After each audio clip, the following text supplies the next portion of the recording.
I'm rolling. Okay, I'm good. I'm rolling. Good. Let's get you to start with stand and spell your name for us so we can check your sound levels. Okay, my name is Rodney Jones. So Rodney, go ahead and tell us, why have you called all of us here today? Yeah, my name is Rodney Jones, and let me put a disclaimer up first. I am not speaking as the president of the Manatee County branch of the NAACP. May I repeat, I am not. I'm speaking as myself, a parent, a community member, a neighbor, on behalf of my daughter and my family and my community, and that's why I'm here today. Historically, here in the city of Bradenton, as we have in many agencies in law enforcement here in Manatee County, we have had significant issues as it relates to law enforcement. We have a current allegation to a gentleman by the name of Ben Piper, who is on one of the gang units, special street unit, has been brutalized in our community. When I say brutalizing, we have allegations of broken jaws. One man said that he was beaten so bad that when they took him to Fort Manatee, they refused to accept him due to the injuries. He went to the hospital and he has a broken jaw. He claims that he filed a complaint and he never heard anything from it. And that's just the tip of the iceberg.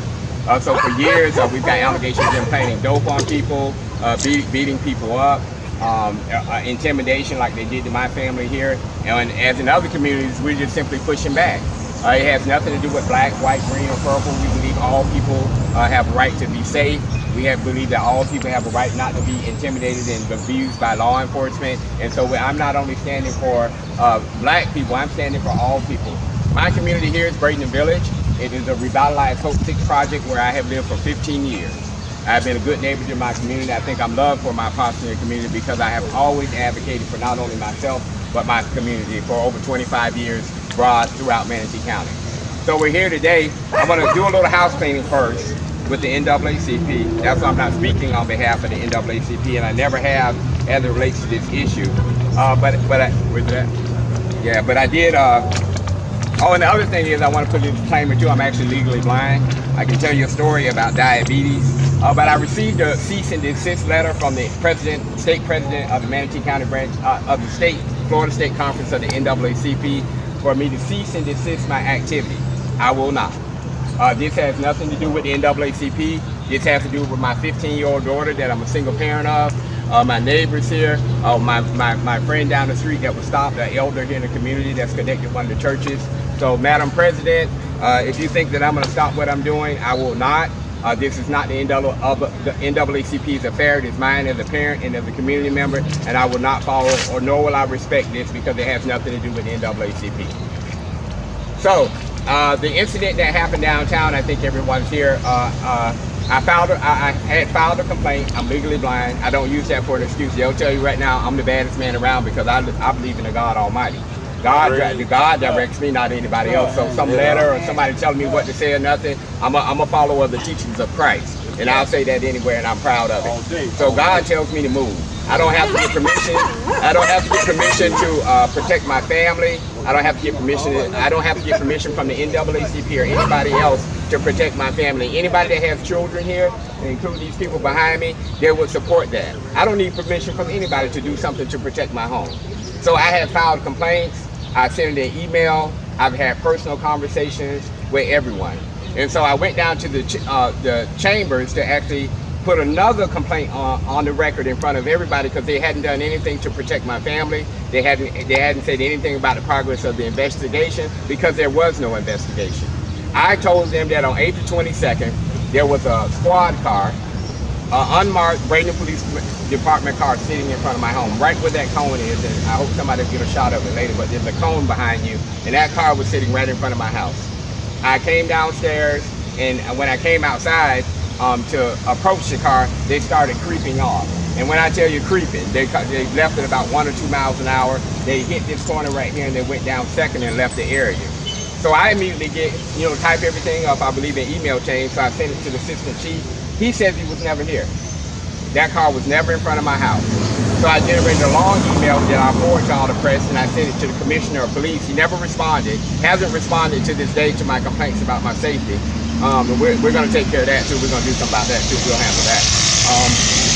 But I put the complaint in, and no one has truly responded. Then the chief Bevan called me the next day, and she said, Rodney, I'm really disappointed that you went over my head. I'm terribly disappointed. You should have come to me first. I've been coming to you for years.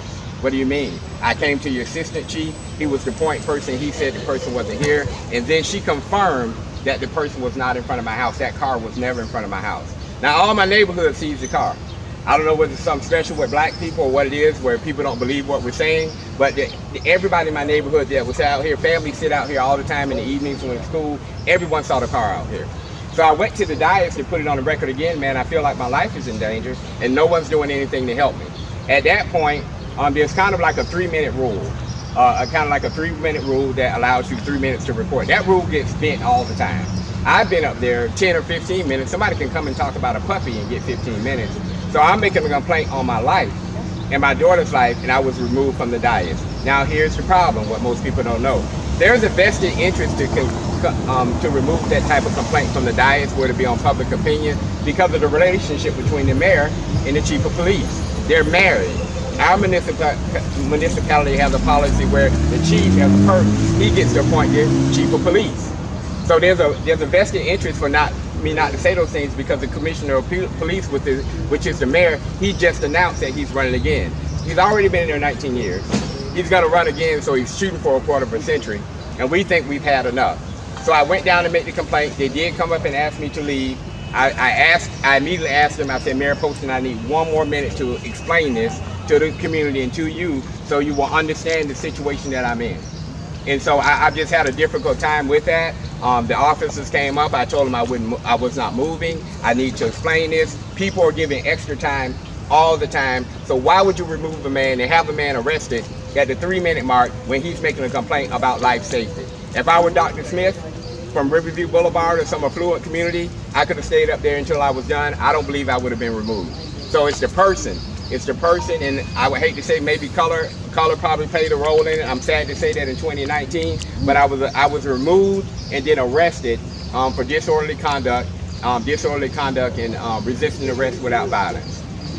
If anybody wants to know why I was late to the meeting, as I've told you, I'm visually impaired. I've got 2400 in this eye. I've got 2350 in this eye. There's a lot of construction down at the city of Bradenton. So my Uber driver, I don't drive, dropped me off in front. There's all this construction. I normally go in the main entrance and go right back to Chambers. I can't get in. So I'm wandering around for a little while, wondering where the door is. There's nothing out there to help somebody with a disability. So I start walking around to the side. I still couldn't find it, so I walked back and got a construction worker. The construction worker was nice enough to stop what he was doing and walk me back to where I was supposed to be. By that time, I'm late. So what I did was I went up to the clerk. I said, hey, ma'am, I'm a little late because of my eyes. I'm legally blind. I had a hard time getting into all the construction. I didn't know where it was. She said, hey, I'll tell him that you were on the dais. I raised my hand when she didn't do it. I simply asked the mayor, can I speak? And he said, yeah, you can. I told him the situation with my eyes and the disability, and he said, yeah, I'll give you 3 minutes. I didn't finish in 3 minutes. This is a complex little story to tell, just like I'm telling you here. And I got the 3 minutes, and immediately they wanted me from the dais. That has never happened. Ask them how many times people have talked over that 3 minutes, and ask them how many times somebody's been arrested. It has never happened. Rodney, why didn't you set up a meeting with Bradenton Police or the city? Because I been to those meetings. I tried. Okay. And you know what, Chief Bevan played the gay card with me. I'm not being offensive to the LGBTQ community, but she did. When I talked to her that conversation, she wanted to personalize everything. You know, like, why aren't you listening to me? Why aren't you listening to me? I'm the victim. Are you not listening to me because I'm gay? Because I'm a woman? Lady, I don't give two poops about you getting gay. I'm here to talk about my community and my daughter's safety. I could care less. And anybody knows me, everybody back here, where my white friends at? There they go. Anybody here gay? I don't know. But let me tell you something, I love everybody. Everybody will tell you this, why these people are here standing in this 400 degrees heat, because they believe in what we're doing. We are fighters and we are scrappers, and we'll stand for anybody. I wouldn't care whether you're gay, Hispanic, what it is. If you come to us with a problem, got nothing to do with the NAACP. If you come to Rodney Jones with a problem, I have spent my whole life advocating. I got my dad back here, and my dad will tell you how many times I lost a job for advocating. Yeah, cuz here too? Oh, okay. I might get over just a little bit because you're about to get in front of the camera. What do you fear? Because I know that the car was parked out here. I fear what has happened to every other civil rights leader that has stood up. You end up dead. The great Martin Luther King won the Nobel Peace Prize in 1964.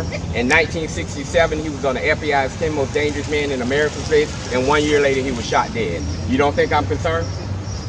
I'm concerned. And I have every right to be, and they have done nothing. They just launched it. This happened on April 22nd. They just launched an investigation when I got arrested on Wednesday.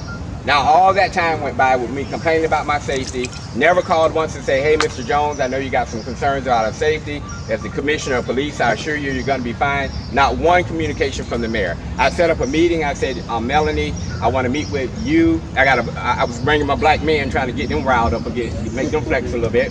So I was bringing some black men from the community, and I said, I want to meet with you and the chief. I'm not meeting with you and the chief. I told him if I have to meet with, I have to meet with him. If I have to meet with you and him, I'm not doing it. I'm the chief of police, and I'm not going to meet with you and him. So it's petty stuff.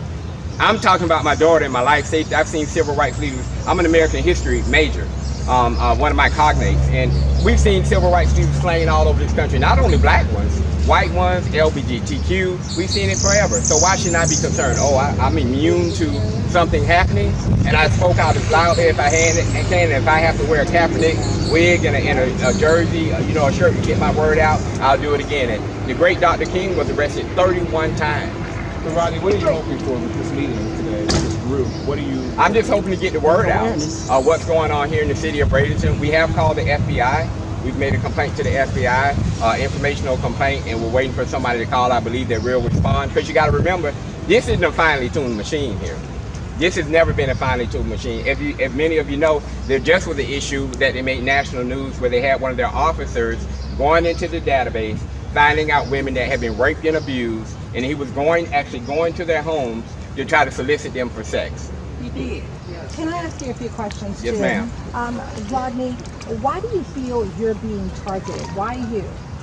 Any black person or any person, it doesn't matter whether you're black, any woman, anybody that speaks up, we all know what happens to people that speak up here in this country. And that's a legitimate question, but we all know you become a target. And if I have to suffer for speaking up for my daughter and speaking up for my family and speaking up for all these people behind me, Lord, bring it to me, I'll suffer. So do you think this officer was targeting your daughter? No, he was targeting. It was an effort to intimidate. They faked the stop. They fake always. Well, what's the stop? Will you tell us about this? Because we just know about the one squad car out here. Right now. But here's the problem.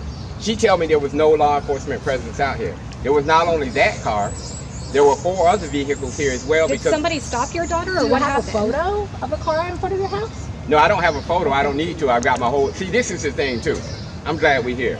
It's something about when black people say something. Y'all think they lying. Yeah, we gotta have a. No, I'm not saying that. I'm saying to the public. I'm saying to the public. Something about when we say something, just like me making this complaint to the chief of police. I got wonderful email chains back and forth, very thorough, asking for specific things, and it hasn't occurred. They hadn't even started an investigation. So you're gonna leave me and my family hanging and my neighborhood hanging while y'all figure out whether or not you want to investigate? So one or two things have happened. Either that unit lied to the chief of police and said they weren't here. I don't know about GPS on the cars or whatever. Or the chief of police is covering for them. Those are the only 2 options it can be. Sir, who do you think is threatening you? I'm afraid of the same people everybody else. Wait till you see these complaints. I'm going to email all of you the records requests that I pulled, and when you see these complaints, every one of those have been exonerated, including a murder, what we consider to be a murder. He shot somebody and killed somebody. Is it just one officer that you're worried about? I'm worried about the entire unit, because if they are there while he's committing that behavior, they are equally as liable. Now, this is the SWAT team or the special units team? I think it's a gang task force, like a street unit or something. I'm not sure, but they're a special unit. They're unmarked cars, and have actually a horrendous, probably absolutely the worst reputation in all of law enforcement in Manatee County. And so this isn't the first time. Y'all remember the Delta Task Force years ago, where they were doing the exact same thing, and they got those guys, and they got them. And we exposed them. Rodney, I just want to ask you a couple of questions. I'm speaking with the mayor, and you confirm this, because I'm getting it from one side, that you had a 45-minute long conversation with the police chief the day before. Is that true? And what was talked about? Was anything resolved? I don't recall a 45-minute conversation, because I had not talked to Melanie Bevan, because I had broken off communication with her. So you did not talk to her the day before the meeting? I can't remember, because it's so much, but I don't remember having a 45-minute conversation with Melanie before the meeting. So and I can check my phone records, because I live off my cell phone, and I'll be happy to forward that information to you. But regardless of whether I don't care if I had a 45-hour conversation with Chief Bevan. She didn't do anything. I made this complaint way back in April. She's gonna cover herself and do whatever she needs to do. So whether I talk to the chief or not, obviously I need to go talk to somebody else, because nothing's being done. Do you have specific names of pieces that you complained to the department about? And you mentioned in your Facebook Live today that you had 7 complaints that you were going to submit to the police department. And I will not expose it, and I'm going to tell you why I will not. Because I submitted a complaint. Why would I submit these people to the same thing that you did to me with the intimidation, being in front of my house after you've known a complaint? I wouldn't do that to my neighbors. Our community does not have our police, law enforcement here in Manatee County does not have the ability. The police cannot police themselves. We need oversight here in Manatee County. We've been asking for oversight for years, and it has fell on deaf ears. And NAACP or not, I'm going to do whatever I need to do for my family and my community. And these 7 complaints that we have here, and these are just the first 7. There's a lot more. I think I've got at least 8 or 9 more outstanding. These will end the career of Ben Piper. He told my parents that he'd be suing me. Brother, I welcome it. So what's in those, can you share what's in those complaints? Same thing that's in the other ones that are already in the file. Growth, retaliation, use of force, abuse of force, beating people, stealing from people, planting dope on people. So we're breaking jaws, all of this. So what we What they need to do, you need to go back. You all need to go back and look at his files, because for a while, I say for 4 years, you didn't hear about Piper. Some was great against him, and he laid low, and he coming back now. Yeah. And see, I know a lot of cops there at the police station. Bradenton is mad because Mayor Poston picked a female over someone who's been there a long time. And I know for a fact they big liars. I'm sorry, Ben. Let me tell you. I'll tell you what happened when I got in intake in the sheriff's department when I got to the jail. I told him why I was there, and I'll put his name, Arrington, at the jail, who does all the intakes at the jail on his shift. He said, brother, we've been hearing about Ben Piper all day. He said, we do nothing but hear about people complaining about Ben Piper. And he said, there's a lot of people in here because of that unit. He said, so I know exactly what you're talking about. I asked Brian Thiers, who's over internal affairs at the department. I said, Brian, tell me the truth. We old friends. We've been good partners for a long time. Tell me the truth. Have you ever heard anything about Ben Piper being inappropriate out on the street from your internal officer?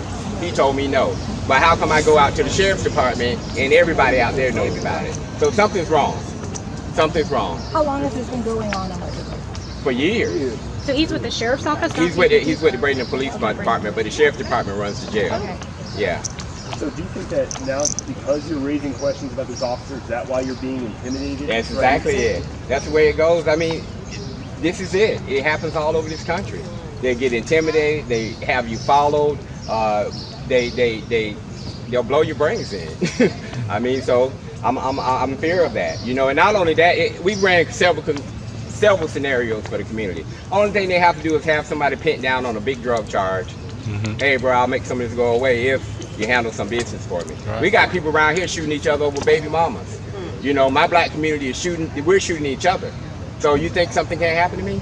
It can happen to me, and I refuse to let it happen. I'm a God soldier. I don't respond to anybody else but him. Do you worry losing your position now with the NAACP? I'm probably going to give it up because I won't accept that. That was one of the most discourteous and disingenuous and I don't know why thing that you have a man on the front line for free. These people will tell you, this is my life. So you're saying right now that you're giving up that position? No, I'm gonna make them get rid of me. But let me tell you, these people back here, every last one of them, and 100 more, they're gonna have something to say about it. I have put my entire life on the line for this community, my family, and these people here, and I'll do it again, and I'll do it again. And I don't need the NAACP to do it because I've been doing it a long time before I came here. And I'm just so upset with them that they would even send that to me in the middle of a fight for my community and do that to me. And we got a man in Sarasota, Trevor Harvey, who's my supposed to be my area director. Look at his reputation down there, a do-nothing organization. We big down here. And the man over here is laughing because he knows too. So how you gonna come tell me what I'm doing and you ain't doing nothing in the air spot, man? Y'all better get away from me and these people right here. Because I'm gonna stand strong for them and I don't care who says what. I'm not gonna be quiet and I don't care what the NAACP says or anything else. I'm gonna protect mine. And mine is all these people back here, and there's some black folks and there's some women back here and there's some white folks, and I don't know if we got some Hispanics that not get down for anybody. I'll get down for anybody. I appreciate y'all. I'm not afraid of anything. And if I gotta die for it, I'll die for it. No, but it ain't gonna be about 2 o'clock. God bring me home when it's time. You got very emotional at that question. Yeah. And being able to, you missed the chance of using this platform as NAACP. Why? It's a very emotional issue for you. Yeah, it is, because I love my home and I have hope. My dad will tell you. Where's my dad? Come here. My dad will tell you how many jobs I've lost, never once for performance, but for standing up for people. He used to be so mad at me and chew me out every time. And these good jobs making good money, but if somebody comes to me with a problem, I don't care what they black, white, green, purple, gay, I could care less. You bring it to me, it's just something in me and won't let it rest. It just won't let me. That's the way God made me, and I thank God for it. You know, and everybody back here can tell you, I've been on this for about 20, 25 years. So for the NAACP to send me something like that, when you call me about Reverend Golden, me calling Reverend Golden a sellout at a meeting because he's a former president of the NAACP and he voted to change a already named school to a name after a slave, I had a problem with that. So I called him a sellout. You call me about that and scold me about that and try to, you know, put pressure on me about that, but not once have you called me about these shootings. Not once have you offered to help to do anything for us here. So the NAACP, if you want it, come get it. I'll give it to you gladly. And you think if you think you can find a better soldier than me, you go get him. Ooh, they can do that. Can you walk us back, because a lot of us are doing a story about what happened at the city commission meeting the other day. What was that like when you went through that? Man, it was.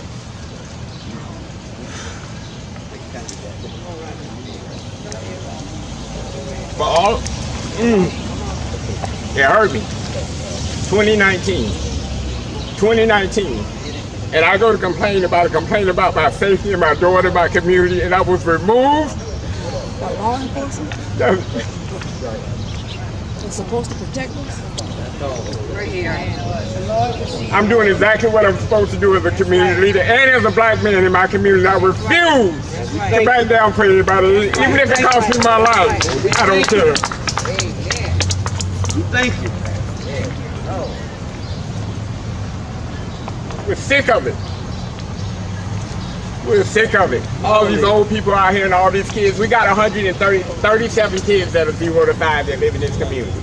137 kids right now in this neighborhood that are 0 to 5. I work for this company. I help manage this property. My company is in full support of what I'm doing, and they thanking me for doing it because you need to stand up for yourself. So I've got a lot of support. I don't have any naysayers. The only naysayers I have are people that we've chose to go after for their behavior, like a Reverend Golden. Reverend James Golden called the state president of the NAACP on me for calling him a sellout at board meeting, but he hadn't made a call about the shooting. He hasn't made a call about this. So he can't say anything to me either. You know, we got Judas in our own camp too. We got what we call a bunch of Uncle Tom Negroes in our own midst. So it's not just white folks or other stuff, it's black people doing stuff to black people too. And that's the truth. And everybody here knows it. So I stand for everybody. I don't play sides. And anybody here, all these people, I expect a big crowd than this, but people couldn't get off and work. All of these people will tell you, if they come to me for anything white, black, green, or purple, Rodney Jones gonna go in on it.